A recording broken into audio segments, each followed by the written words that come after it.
मथुरा से श्री बांके बिहारी जी के भक्तों के लिए बड़ी खुशखबरी आ चुकी है। विश्व प्रसिद्ध बांके बिहारी मंदिर के कपाट भक्तों के दर्शनों के लिए खुल गए हैं। कोरोना महामारी की वजह से भगवान श्री हरि के पूर्ण अवतार श्री कृष्ण भगवान के मंदिर के कपाट भक्तों के लिए 22 मार्च से बंद हो गए थे। सुबह 8 बजे से दोपहर 12 बजे तक और शाम 5:30 बजे से रात 9:30 बजे तक ठाकुर जी भक्तों को दर्शन देंगे। एक दिन में सुबह 200 और शाम को 200 श्रद्धालु ही दर्शन कर सकेंगे। 10 साल से छोटे बच्चे और 65 साल से अधिक उम्र के लोगों के अलावा गर्भवती महिलाओं और संक्रमित बीमारी से ग्रसित लोगों को भी प्रवेश नहीं मिलेगा। मंदिर की वेबसाइट पर ऑनलाइन पंजीकरण कराने पर ही मंदिर में प्रवेश मिलेगा।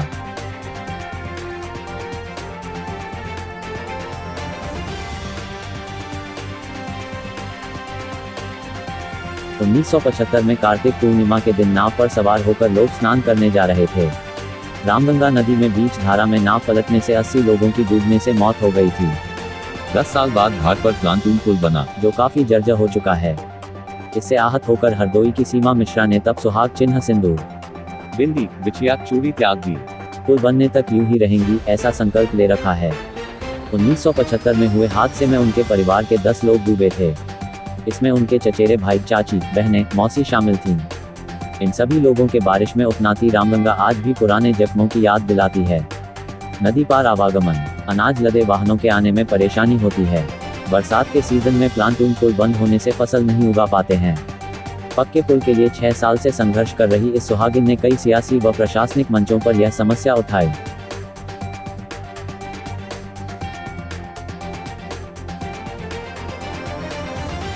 जयपुर में बेनार रोड पर नाड़ी का फाटक के पास हथियारबंद 3 बदमाशों ने शनिवार को दिनदहाड़े एक ज्वेलरी शॉप में लाखों रुपए के सोने चांदी के गहने लूटे और फिर ज्वेलर की स्कॉर्पियो लेकर भाग निकले। बदमाशों ने यह वारदात महज 8 मिनट में की।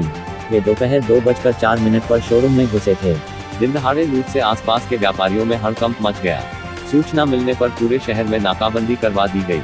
लूटी गई ज्वेलरी की कीमत करीब 80 से 90 लाख रुपए से ज्यादा है। तीनों बदमाशों ने ज्वेलर, उनके बेटे व नौकर की कनपटी पर रिवॉल्वर तान ली। लूटपाट के बाद बदमाशों ने ज्वेलर से उनकी स्कॉर्पियो की चाबी मांगी। स्कॉर्पियो में ही लूटी गई ज्वेलरी लेकर भाग निकले।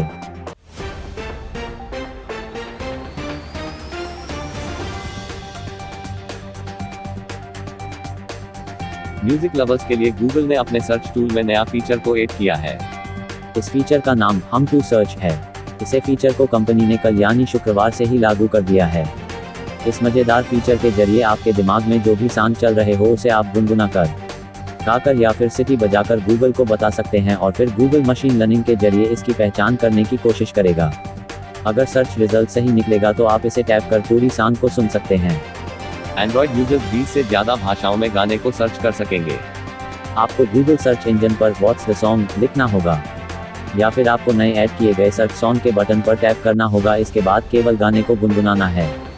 फिर गूगल आपको अपनी तरफ से मैच गाने को बताएगा जिस पर टैप करके आप उसे सुन सकेंगे। इसमें इंसान का गाना गुनगुनाना और सीटी बजाना शामिल है।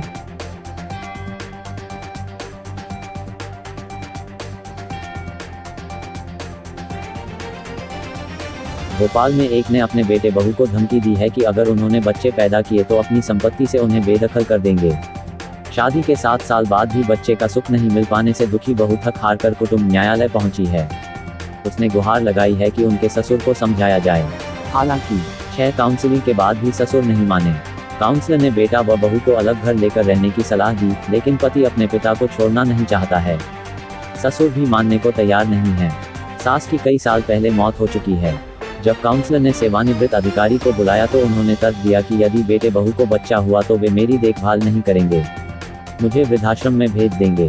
बेटे की शादी संतान उत्पत्ति के लिए नहीं की है। बेटे बहू का पहला फर्ज मेरी सेवा करना है। मेरे मरने के बाद ये लोग संतान पैदा कर सकते हैं।